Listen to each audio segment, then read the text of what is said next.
Hello students, आप सभी का एसके जी ज्ञान ज्योति के यूट्यूब प्लेटफॉर्म में स्वागत है। स्टूडेंट्स, अगर आप यूजी सेमेस्टर 1 एनएपी 2023-27 के छात्र हैं और आपका एईसी एबिलिटी इन्हेंसमेंट कोर्स में हिंदी है, तो हमारे इस वीडियो के साथ बने रहिए। इसमें हम लोग हिंदी के सिलेबस को भी देखेंगे और भाषा को भी देखेंगे।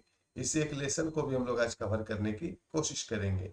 लेकिन हम वीडियो को शुरू करें उसके पहले आप मेरे चैनल पर पहली बार आए हैं तो चैनल को सब्सक्राइब कर लीजिए और वीडियो अच्छा लगे तो लाइक कीजिए और अपने दोस्तों को भी शेयर करना ना भूलिए।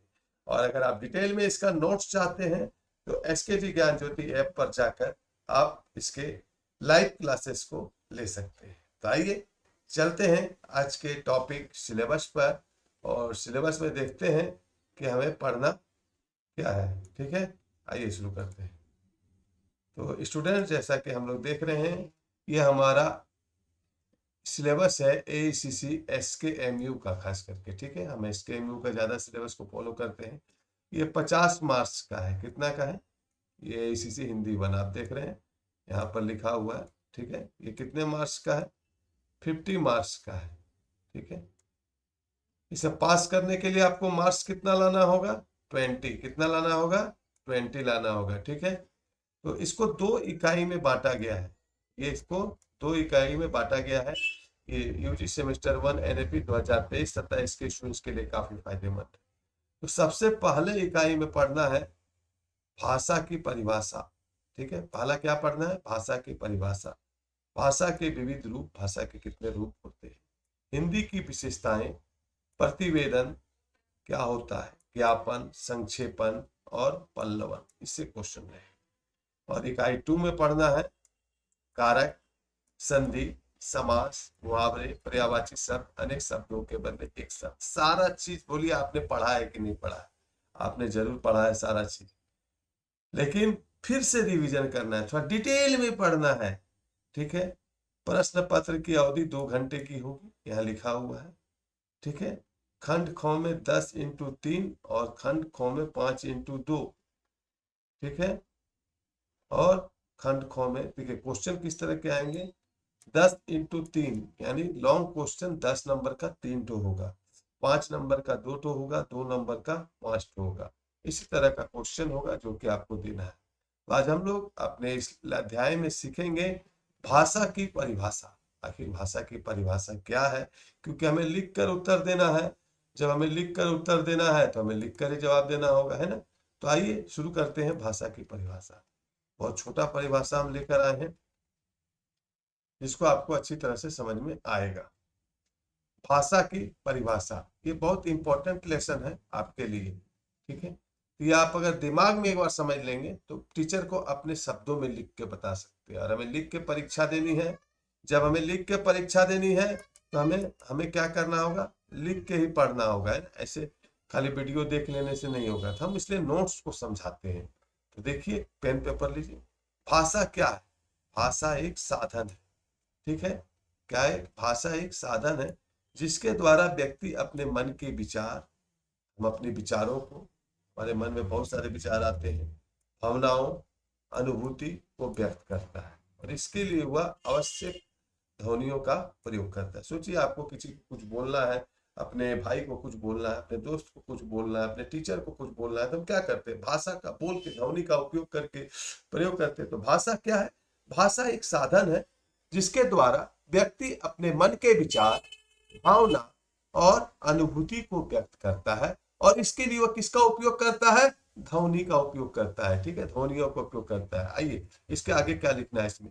प्राचीन काल से ही विभिन्न प्रसिद्ध लेखकों द्वारा भाषा को परिभाषित करने की कोशिश की जा रही है, जिनमें कुछ विद्वानों और लेखकों की परिभाषाएं निम्नलिखित है। लिखना है आपको कि पुराने बहुत समय पहले से ही बहुत सारे हिंदी लेखकों के द्वारा, प्रसिद्ध लेखकों के द्वारा, देखिए प्रसिद्ध जोड़ देते तो आपके नोट्स की वैल्यू बढ़ जाती है।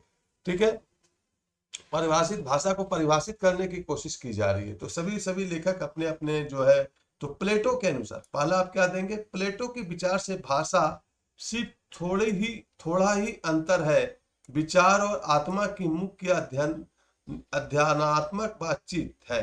लेकिन वही जब ध्वन्यात्मक रूप फोटो से प्रकट होती है तो उसे भाषा की संज्ञा दी जाती है। प्लेटो क्या कहता है, भाषा और विचार में थोड़ा सा ही अंतर है। प्लेटो के अनुसार भाषा और विचार, विचार क्या होता है, विचार हमारे माइंड में आता है, हमारे दिमाग में चलता है, और भाषा में थोड़ा अंतर है।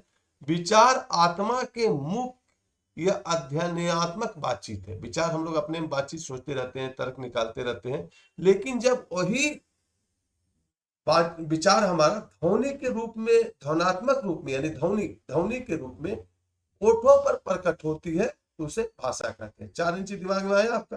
प्लेटो के अनुसार क्या कहा है कि भाषा और विचार में थोड़ा ही अंतर है। विचार आत्मा की मुख से बातचीत करती है, विचार हमारे दिमाग में चलते हैं, जबकि हम उस विचारों को ध्वनि के रूप में होठों पर प्रकट करते हैं तो वह भाषा बन जाए, भाषा की संज्ञा दी जाती है। उसी तरह दूसरा प्रसिद्ध लेखक है स्वीट। स्वीट के अनुसार ध्वन्यात्मक शब्दों का विचार को प्रकट करना ही भाषा है। ठीक है, ये 2-4 को आप जब तक नोट्स में नहीं देंगे ना, टीचर वह नंबर नहीं देगा। ध्वन्यात्मक, ध्वनि से ही ये शब्द बना है। ध्वन्यात्मक जो है इस शब्द में बकाइएगा नहीं, ये ध्वनि से ही बना है। ध्वन्यात्मक शब्दों का द्वारा विचार को प्रकट करना भाषा है। वहीं पेंद्री के अनुसार भाषा एक प्रहार का चिन्ह है। पेंद्री का चिन्ह से आशय उन प्रतीकों से है जिनके द्वारा व्यक्ति अपने विचार दूसरों को प्रकट करता है। ये प्रतीक विभिन्न प्रकार के होते हैं। ठीक है, बोलता है भाषा, बेंद्री एक प्रसिद्ध लेखक है, उसके अनुसार भाषा क्या बोलता है, एक चिन्ह है। तो बेंद्री का चिन्ह का मतलब क्या होता है, उन प्रतीकों से है जिसके द्वारा व्यक्ति अपने विचार को प्रकट करता है। कैसे, तो आंख हिला के इशारा से भी प्रकट करता है, इसलिए नेत्रग्राह लिखा है। श्रोता, अगर स्रोत ग्राह सुनकर भी, स्पर्श करके भी, वस्तुतः भाषा की दृष्टि से श्रोत ग्राह प्रतीक ही सर्वश्रेष्ठ है। इसी तरह ब्लॉक तथा ट्रेगर के अनुसार भाषा यादृच्छिक भाषा प्रतीकों का तंत्र है जिसके द्वारा एक सामाजिक समूह सहयोग करता है। उसी तरह बहुत सारे लेखकों के विचार आपको देने होंगे, 5, 6, 10 तो देने ही होंगे। श्रुतवा के अनुसार भाषा यादृच्छिक भाषा प्रतीक तंत्र है जिसके द्वारा किसी सामाजिक समूह के सदस्य सहयोग या संपर्क करते हैं। तो इस तरह लेखक के विचार है। तो आइए हम लोग थोड़ा सा, आप 2-3 ठो लेखक का विचार जरूर दे दीजिएगा। ये वाला प्लेटो वाला तो जरूर दे दीजिएगा, स्वीट वाला भी हल्का है दे दीजिएगा, बेंद्री द्वारा भी दे दीजिएगा, 3 ठो तो जरूर दे दीजिएगा। अब आते हैं भाषा की परिभाषा पर। भाषा का अर्थ होता है, भाषा शब्द संस्कृत की भाष धातु से बना है। याद रखिएगा, भाषा शब्द संस्कृत के भाष धातु से बना है जिसका अर्थ होता है बोलना या कहना। क्या होता है जिसका अर्थ, बोलना या कहना। देखिए यहाँ बोलना और यहाँ कहना होता है। पहला लिखेंगे, भाषा यादृच्छिक वाचिक ध्वनि संकेतों की वह पद्धति है, यादृच्छिक वाचिक ध्वनि संकेतों की वह पद्धति है जिसके द्वारा व्यक्ति विचारों का आदान प्रदान करता है। इस कथन में भाषा के लिए 4 बातों पर ध्यान दिया गया है जो निम्नलिखित प्रकार है। भाषा का अर्थ क्या होता है, बोलना, भाष संस्कृत शब्द से लिया गया है, यह हो गया। तो बोलता है कि भाषा जिसके द्वारा व्यक्ति अपने विचारों का आदान प्रदान करता है। यादृच्छिक वाचिक, यादृच्छिक यानी इच्छा होने पर ध्वनि संकेतों की वह पद्धति है, बोलने की ध्वनि। देखिए शब्द को आपको समझना हो, यादृच्छिक, ये आपको याद रखना होगा। जब अपने नोट्स में आप ऐसे शब्दों का उपयोग करेंगे स्टूडेंट्स, तो आपके नंबर अन्य स्टूडेंटों के तुलना में 1 नंबर 2 नंबर इस क्वेश्चन में आने के चांसेस। इसलिए यादृच्छिक ये जो शब्द है इसको आप लिख लीजिए। तो भाषा की 4 बातों पर क्या क्या है, भाषा एक पद्धति है, अर्थात एक शब्द सुसंबद्ध सुव्यवस्थित योजना अथवा संगठन है जिसमें कर्ता कर्म क्रिया आदि व्यवस्थित रूप से आ सकते हैं। तो भाषा क्या है, सबसे पहले पाठ में आप दिखाएंगे 4 बातें भाषा में। एक पद्धति है जिसके द्वारा सुसंबद्ध और सुव्यवस्थित, भाषा सुसंबद्ध और सुव्यवस्थित होता है। योजना अथवा संगठन है, ठीक है, भाषा को सुसंबद्ध इसको लिखिए पॉइंट में, सुव्यवस्थित लिखिए और संगठन लिखिए जिसमें कर्ता क्रिया कर्म तीनों सुव्यवस्थित रूप से आ सकते हैं। दूसरा, भाषा संकेतात्मक है, अर्थात इसमें जो ध्वनियां उच्चारित होती है उनका किसी वस्तु या कार्य से संबंध होता है। भाषा क्या है? संकेतात्मक है।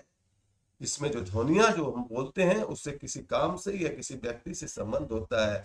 ये ध्वनियां संकेतात्मक या प्रतीकात्मक हो सकती। तीसरा, भाषा वाचिक ध्वनि संकेत है, अर्थात व्यक्ति अपने विगेंद्री की सहायता से संकेतों का उच्चारण करता है, वही हमारे भाषा के अंतर्गत आते हैं।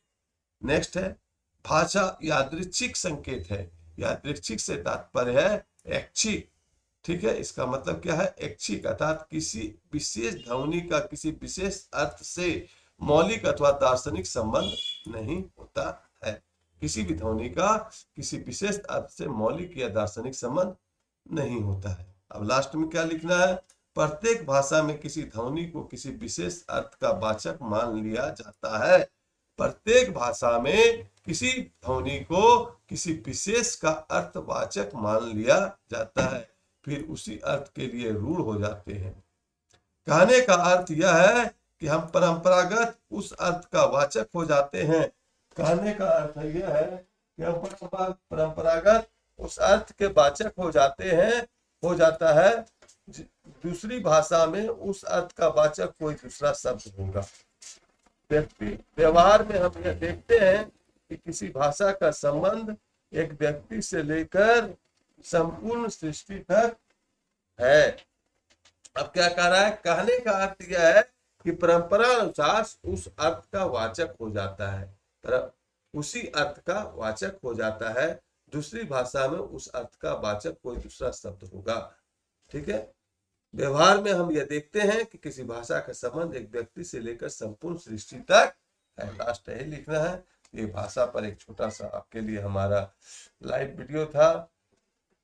आगे भी इस तरह वीडियो पाने के लिए चैनल को सब्सक्राइब करें। इसका पीडीएफ नोट चाहते हैं तो एसके ज्ञान ज्योति पर एसीसी पेपर हिंदी 199 यानी 199 रुपये में अवेलेबल है, जिसमें कि आपकी सफल होने की चांसेस बहुत ज्यादा है, और आप डिटेल में पढ़ते हैं तो आपको जॉब भी मिलने की चांसेस ज्यादा है। तो वीडियो अच्छा लगे अपने दोस्तों को जरूर शेयर कीजिए, लाइक कीजिए, और मिलते हैं फिर नेक्स्ट वीडियो में। Bye bye.